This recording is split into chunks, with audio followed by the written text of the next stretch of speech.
Good morning, guys. Thanks for joining the Soul Beauty podcast. My name is Fatima, as usual, and today I'm here with a very special guest named OJ, my boyfriend. So welcome, OJ, to the podcast. Hello, cyber world. This is obviously our first time doing the podcast together, but you guys will obviously be seeing him soon. But we decided to do this together because we were having a conversation which led into a really in-depth conversation where we both kind of got to the point where we realized that this would help a lot of people and kind of had the thought of like, oh, wow, we should have recorded this. So Right. thanks to technology, we decided that we would do that. So today's message is centered around what it means to be a Christian.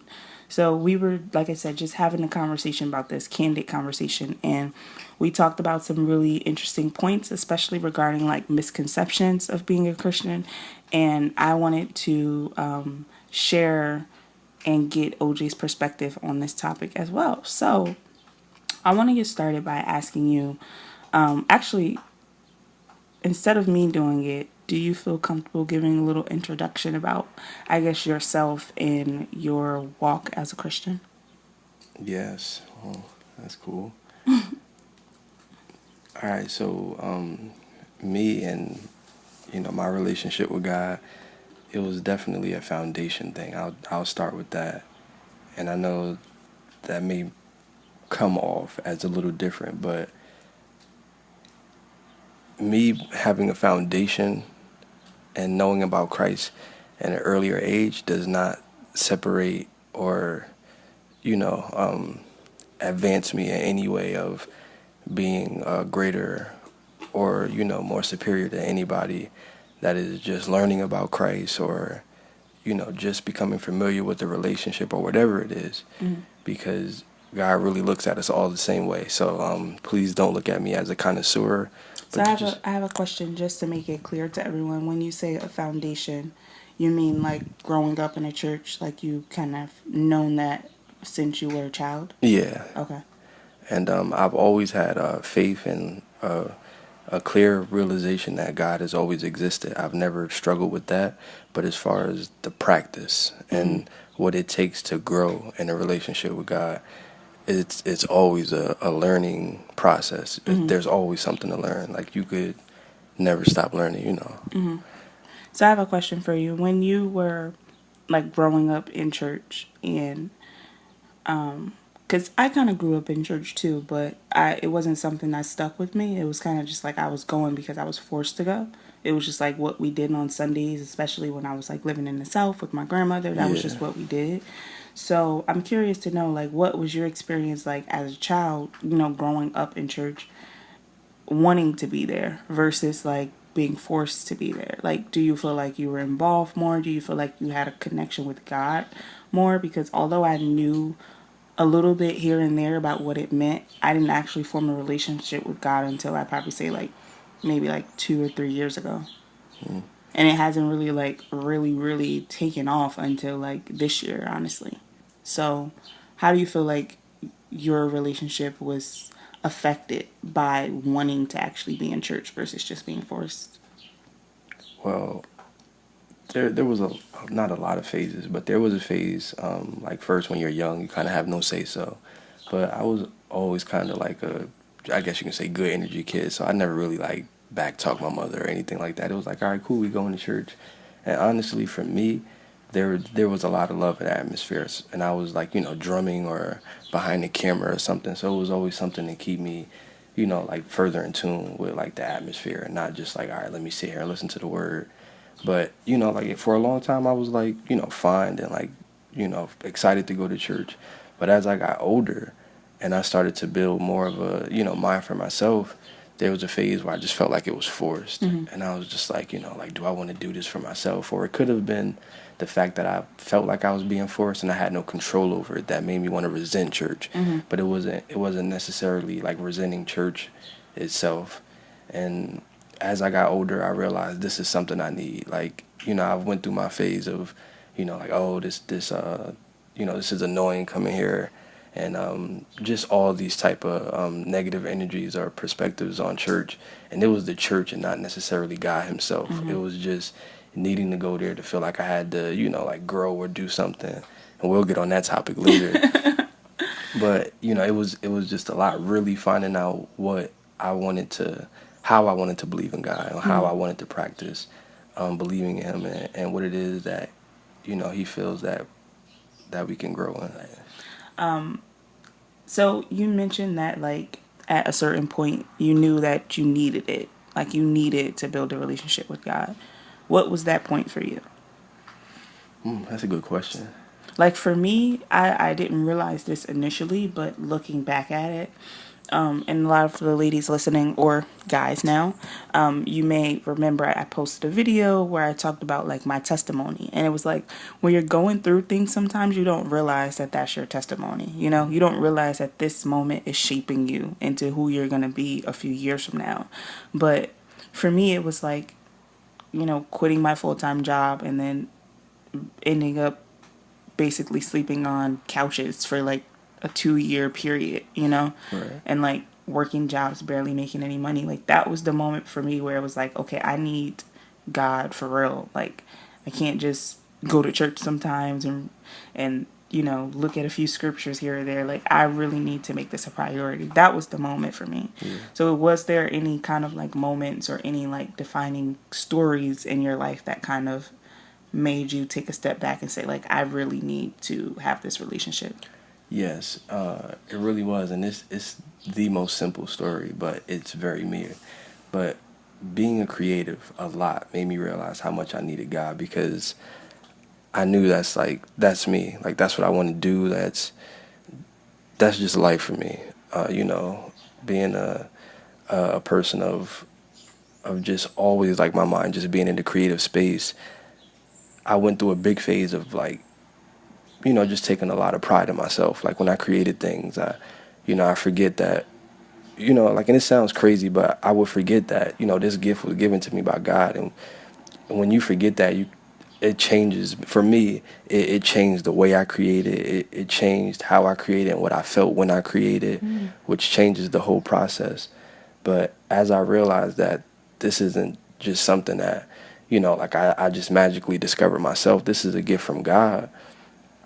It just further boosts your relationship with God and that creativity, because it gives you just a extra just umph of confidence, because God has you. And whatever it is that you create or whatever it is that I made, it wasn't for the people. Sometimes it was just for me, and just sometimes out of the joy just out of the joy that I could do it, and that I had the gift. And I wouldn't even release work or anything because I was just so happy that I had the gift and I just wanted to make it. And it was, I was just grateful. Like to make the art, it was a long phase of just being grateful and not caring about people seeing it. And me being a creative, it helped me grow in my relationship with God. And coming as I was, that was the biggest step that I could do. For a long time, I wouldn't come to, church as I was, like as the OJ that I saw myself being. It was like, let me come dressed like the church wants to see me. Let me come, with mannerisms that people would like, and that would help them, like brighten their day or something like that. But times changed, and anybody that knows OJ, he'll come to church They know and OJ. just and crazy things, almost looking like, as they say, like, oh, do you have pajamas on? If the church I go to, I wore something one day that the church just had a kick out of, and they just wore his pajamas up and down. And I'm like, it's not pajamas. Oh my God. And but they respected it. And once I got that breakthrough of coming as I am, and God means it. Like, if you really just, whoever you are, whatever you do, whatever your profession is, whatever your profession is. And I'm from an urban community, so the professions stretch a long way where I'm from. Patterson, New Jersey. Shout outs to y'all. But whoever you are, God just wants you to be willing to change. He's not trying to change you overnight. He wants to teach you why change is good. He wants to show you and allow you to learn how you can be better, how much more of a greater calling you have on your life. And he doesn't want you to become complacent. He doesn't want you to settle with, just being a great mother or a great father. Like, you are so deserving of so much more but you have to come as who you are first, or he can't reach you because you're not coming as who you are. Yes. And when you get that moment of just coming as who you are, not to keep repeating it, but that's so important because so many people haven't done it yet, and we Mm-hmm. wear masks. Like, we've all worn a mask and come to him as, these shells, and we're trying to get a breakthrough. But even God isn't gonna try and break through a shell, because he's a God of free will. So he's not gonna break down a shell, even though you don't want it to be broken down, because there's something that he needs to hit you with. There's a certain seed that he needs to hit that shell to break it, to allow it to seep into who we are. That it, that's exposed. And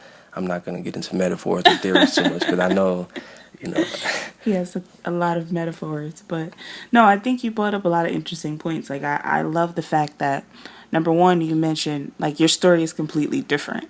And I think that's amazing that you highlighted that, and that was your way of getting closer to God, was a space of creativity. So for anyone that is listening, like, I want you to realize that it can happen for you in different ways. You may be listening, you may not be a Christian, you may just be curious, you may already be a Christian, but don't devalue, what you've been through. Whatever it was that kind of brought you to that point, that's great. And if you're not at that point yet, don't expect for it to look a certain way, is my point. yeah, It can come in different ways. And I think you bring up another interesting point of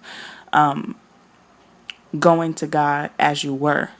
You didn't you didn't try and change yourself prior to saying, like, okay, I'm gonna start this relationship now, so let me try to be the perfect image that, people in the church want me to be, or maybe this is the way I should be now because I'm yeah, having this walk. You decided that no, like, I'm still going to be myself. And I also think that that's really important to highlight also, because especially if you grew up in a stereotypical like black church, you see one type of thing. You yeah, see the older people, you see maybe the people that go to church, but everyone kind of looks the same. Everyone is, fairly modest. And not to say there's anything wrong with dressing modest or like, but you don't really see tattoos or piercings or creativity. Everyone's yeah, kind of just like in this mold. And not to say that's not really them, but for people who don't look like that, it can be intimidating.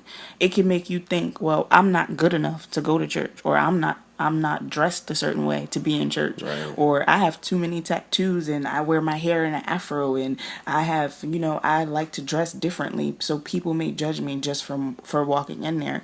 And I think that that's a huge misconception, is that you have to realize that it's not about what other people think of you. It's about, in that space when you're at church, it's about fellowship, and it's about understanding more about the Word of God. It's about those two things. So it's not really about what you're wearing, what you look like. And of course, people are going to judge, but a huge thing that you touched on earlier that stood out to me was not making it about yourself. Don't make the experience of learning about God and spending time with God and going to church, because obviously that's a huge part of being a Christian. Don't make that about yourself. If you take yourself out of the equation, it makes it a lot easier to deal with those thoughts in your mind telling you that yes. people are judging you. Did you want to add anything to that? No, I think you really touched on it well. Like, Okay. Sorry, go ahead. it really is just about what we touched on earlier too, is just being willing. Like, Yes. you have to be willing to just want to seek that. Like, Mm-hmm. just a small, is, according to the Bible, it's written that the faith the size of a mustard seed can move mountains. Mm-hmm. So that's just a metaphor for just even the smallest amount of a willing heart. It can do wonders for you. Exactly. It can do so much, just to seek something that can help the spirit and soul grow is so important for us. It really is. And all of us, like, we all as humans, we tend to sometimes get swept away in the flesh. but we have to become willing for our spirit. We have to become willing for our souls in order for our flesh to grow more honestly. Mm-hmm. And just as much as we feed our flesh, we have to feed our spirit. We have to feed our souls, or our growth is stumped. Mm-hmm. We won't go as far as we can. And some people become amazing people, even the people that you see on TV screens and are making these, buco money and things like that. That doesn't represent growth. That Mm-hmm. doesn't represent success, because just as much as those amazing things that they have, and from the outside it looks like they're living amazing, and shout outs to those people who are, whoop whoop, I see you at the top soon. We really have to get back to, like, food for thought for our spirit and our soul. And it all starts with coming as you are, so you can really hear the things that you need to hear.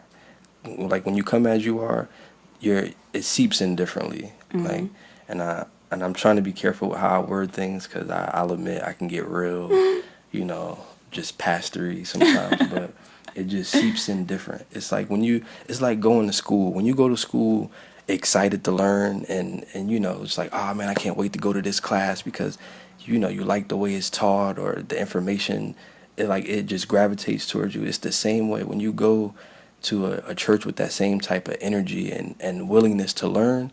It seeps in differently. You understand it differently. And I definitely suggest finding a church that you like. Like, nobody says it has to be a local church because everybody goes there. Mm-hmm. People there.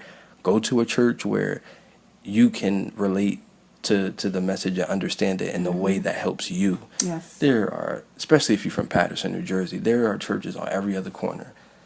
If you're from any black For neighborhood in the real, world, there's churches on every corner. there really are. And just take your time, have that willing heart. Nobody's saying every Sunday go to a new church every Sunday, or just have a willing heart to understand that, all right, it's not going to be a perfect route, and I'm not going to hit church every single Sunday, but I am going to be willing Mm-hmm. to take that step and learn. And God sees that, and He appreciates it. And it is also written that if you take one step toward Him, He'll take three. And then sometimes it feels like 1,000. Mm-hmm. And just willingness. I think that is a great point. We're definitely going to make a part 2 to this, Yeah. because we don't want to make this too long. Want to make it an easy listen.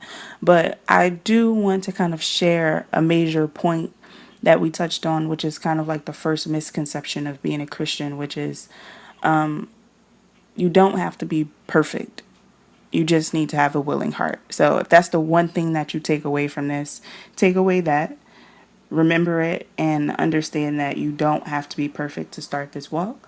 During the next episode of this podcast, we're going to touch on basically the misconceptions of feeling like you have to follow too many rules and shifting the focus from what you're losing to what you're gaining. So those are kind of the things that we're going to touch on in the part 2. So if you're interested, make sure you come back and listen to that portion. But thank you guys for being here, for listening. We appreciate it. You guys are awesome. And This is your first step of willingness. exactly. This is your first step of having a willing heart. This is it right here. So if you made it to the end, you're the real MVP. And share this with a friend that you think may need it. We appreciate you, and we hope that you have an amazing day. Peace into the world.